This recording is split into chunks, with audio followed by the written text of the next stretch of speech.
I'm not sure if this has happened to any of you guys, but once I finished my articles, I got this crazy reality check where it felt like the CASA alone just wasn't enough. In fact, it almost seemed like it was holding me back. So I went down a bit of a rabbit hole. Should I do my CFA? Should I get an MBA? Should I do my FMVA? What is an FMVA? As mentioned in previous videos, I did actually end up doing my FMVA. And now I've had people ask me a lot of the time, well, Maddy, why did you do that?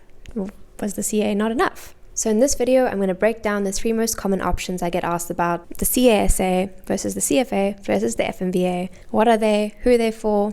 And do I need to do one?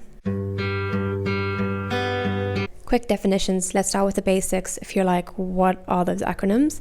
Let's break them down. So CASA, as you all know, I'm sure if you're watching my channel, it's a Chartered Accountant designation in South Africa. It's highly prestigious. It's a lot of work.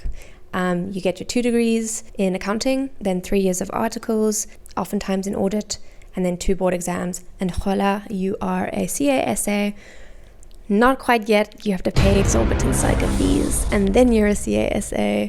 But yeah, it's highly regarded in South Africa and in a lot of places in the globe. The CFA, the Chartered Financial Analyst, this one is finance heavy. It's investments, it's hedge funds, it's corporate finance, it's asset management, and it's globally respected, but it's a grind. It's got 3 levels, lots of exams, lots of studying. Then you get your FMVA, that's your Financial Modeling Valuations Analyst. It's a certification through the CFI. It's very practical. So advanced Excel, financial models, sensitivity analysis, budgeting, forecasting. It's all very useful if you want to get into the FP&A, the financial planning analysis space, or financial analyst space, or even working in startups. It's a great option. But guys, as always, the most important question to ask yourself now is, what is my actual end goal? Because these 3 designations are completely different, from content to cost to amount of time you have to give up, and in terms of industry relevance. So let's unpack them first, and then I'll get into a whole spiel. I'm not going to chat on the CASA, we all know it. I will just say, I'm glad I did it. I wouldn't do anything differently. Yes, it's a long time, and yes, it's very difficult. And yes, maybe it doesn't prep you for the financy stuff. It preps you for other things. I mean, honestly, it's really fun just having those 3 years to learn. And I will say, if you're doing your CASA now, just learn, absorb, and take it all in, because it really is a valuable experience from that point of view. I've seen a lot of people bashing it on LinkedIn. They're boring. The CASA rocks. You guys are doing the best. But that's my unbiased opinion. Anyway, I digress once again. Not talking about the CASA, let's talk about the CFA. It's extremely well known, it's highly respected, but it's intense. Here's what you need to know. Who is it for? Those going into investment banking, hedge funds, financy stuff like corporate finance, equity research, probably VCs too. In terms of what it covers, ethics, same as CASA, financial reporting and analysis, corporate finance, quantitative finance, economics, more corp finance, equity, fixed bonds, that sort of thing. In terms of time commitment, it takes anywhere from between 2.5 years to 4 years. You have to pass 3 levels. Each level has a very low pass rate, as far as I understand. I think each time you go up a level, it gets more difficult. So it is extremely prestigious from that point of view. It's not everyone can do it, and not everyone can pass it. It takes quite a lot of time and a lot of studying. In terms of cost, I know if you register early with CFI, it can cost a bit less. So I think it ranges from about $2,000 to $4,000.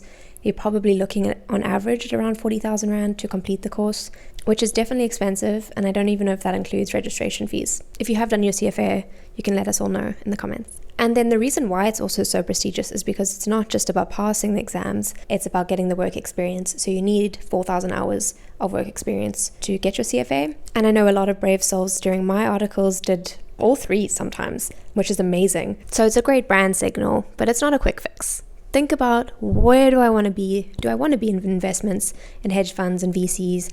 If not, why bother? Then moving on to your FMVA, that's your Financial Modeling Valuations Analyst. It's, I think, more practical and more focused on your day-to-day FP&A financial analyst jobs. So who is it for? Aspiring FP&A professionals, financial analysts, investment analysts, someone breaking into corporate finance, even tech startups. It's super, super helpful. In terms of content, you cover 3 statement models, valuation techniques, advanced Excel, building dashboards, budgeting, forecasting, and then you get all these really nice templates. I still use my templates. They're so beautiful. It's all industry standard. I've often worked with VCs and they have the same way of laying out models. that I do, so that's really cool. So time to complete can take anywhere between 3 to 6 months. I did do mine in 1 month. It was fine. It's doable. It's definitely doable. Cost-wise, it's around $500 to $900. Again, you get these discounts if you start early or something. I think I got mine discounted. I'm trying to think. I think I paid, I don't know, I would say averaging around 10,000 Rand. And then you get access to all of their courses. So it's not just the FMVA. You could also do an FP&A course, anything like that. So I think it's bang for your buck. But again, it's up to you, and it's up to where you want to be going. In terms of difficulty, it's quite chill. It's not that deep. I think, there are lots of modules. You have to get 80% for each module to pass. And then your final exam, I think you have to pass it first time. This is a while ago now.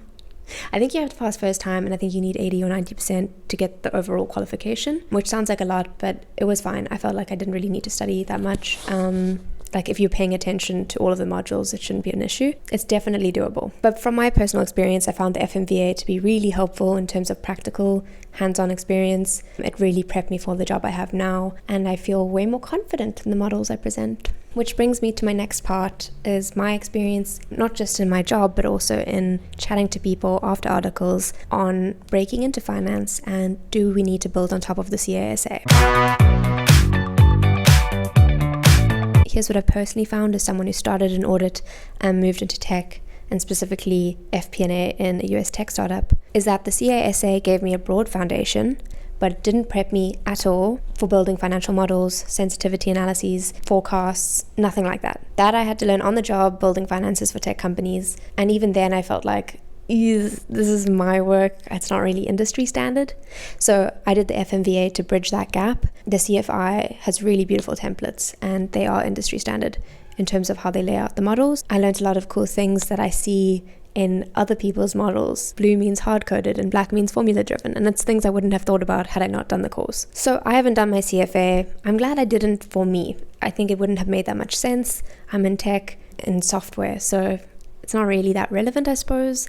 But if I was going into finance, then I would think the CFA would be a no-brainer. I just feel like maybe if you're going into a financy sort of role, that's where your mindset needs to be, and where your interests need to be, and where your technicalities need to be, and the CASA doesn't cover that. But then what I will say is I've spoken to a lot of people, and those people are either finance professionals in South Africa who've done their CASA, or they are finance professionals in the US, and what they have to say is completely different. Choosing your qualification really depends on the environment you're working on. So for finance professionals in South Africa, a lot of them have said, no, I didn't need to do my CFA. Maybe I'll do it at some point, but it's enough. The CASA prepped me at least to be able to think on my feet, and I'm learning a lot on the job, and that's fine. But I did, after my articles, I wanted to get into the US, and I spoke to a couple of CFOs in my network, and they said the CFOs of today are not accountants. They haven't come from a big four. They were in finance. They've got their CFA. The focus is way more on strategy. How can we make decisions that benefit the company? So if you are interested in working in the US, it is nearly impossible, even as an auditor, to get into that space. But outside of audit, I think the CFA is almost essential. At very least the FMVA, or at very, very least having experience in the actual job, so in finance, or if you're like me, in tech. Otherwise, you're entering into a very competitive landscape, and the CASA would not be enough. But don't get me wrong, guys. I am not against studying. I love studying. I'm sure you've picked up from the channel. I'm a big learner. When does it make sense to upskill? It makes sense to upskill if you're switching your industries and the CA isn't enough to get you there. An example of this might be corporate finance. These roles might require that you have relevant experience or skills in finance specifically. And secondly, if you're trying to build confidence in areas that you didn't cover in audit. So for me, yes, I had some financial modeling experience. I didn't feel like mine were industry standard. I didn't have that much confidence in them. So doing the FMVA provided me with that confidence of being like, okay, well, this is how a model's supposed to look. Cool, I'm happy, I'm confident about it. Then a job might explicitly require you to have the qualification. I've seen a ton of jobs advertised specifically requiring FMVA or CFA. It depends on the job. Or lastly, if you're just a lifelong learner and you love learning stuff, why not do another qualification if you've got the time and resources? Learning is awesome. But if you're doing it just because you feel like you're falling behind, or just because everyone else is doing it and you think, oh gosh, the CA is not enough, it is. It depends what you want to do. Don't just do it for the sake of doing it. It is really expensive. It's a lot of time commitment. Rather get experience first in an actual job in that field, if you can, before jumping into a qualification. So my advice to those of you who are soon to be qualified or newly qualified but trying to work things out, don't rush into another qualification. Ask why. What do I want to achieve? Do I want to go into finance? Then maybe CFA is an option. Do I have the time and money to do the CFA? If not, FMVA might be a better option. If even that is a bit too much of a commitment, there are so many free resources available at your disposal to upskill. If you can, try get exposure first. So job shadow, intern. I've seen a ton of people interning after articles. That is so cool. Rather get an understanding of what the whole vibe is about before you do a qualification, because you don't want to be wasting your time now. Come on. Then who says you need to do a freaking qualification or degree to get experience in something? Learn the skills on YouTube. YouTube is amazing. You can learn anything. Even the CFI's got free courses. I do free courses on Codecademy. Coursera is amazing. You can learn so many cool things for free without having to pay a fortune. And if you do want to do something in finance and the CFA is a big commitment, start with the FMVA. I did it. I'm not sponsored. It was awesome.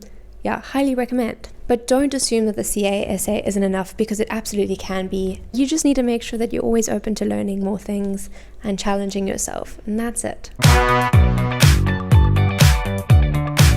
So to conclude, different tools for different jobs. If you're dreaming of working at a BlackRock or Goldman Sachs or big investment firm, then the CFA is probably for you. If you want to break into FP&A or corporate finance, the FMVA might be good enough for that. And in some cases, the CASA is absolutely enough. It depends where you want to go.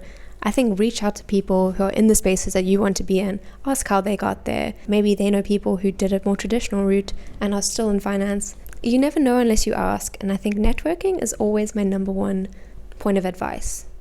Yeah, always chat to people. So if you're stuck and you don't know what your next move should be, let me know in the comments or reach out to me on LinkedIn. I'm very happy to answer questions. Anyways, I've said enough. My voice is hoarse, but I hope you enjoyed this video. I hope you found it useful. As always, reach out to me if you have any questions. But yeah, guys, I hope you have a lovely rest of your day or week or whenever you're watching this. I'll see you next time.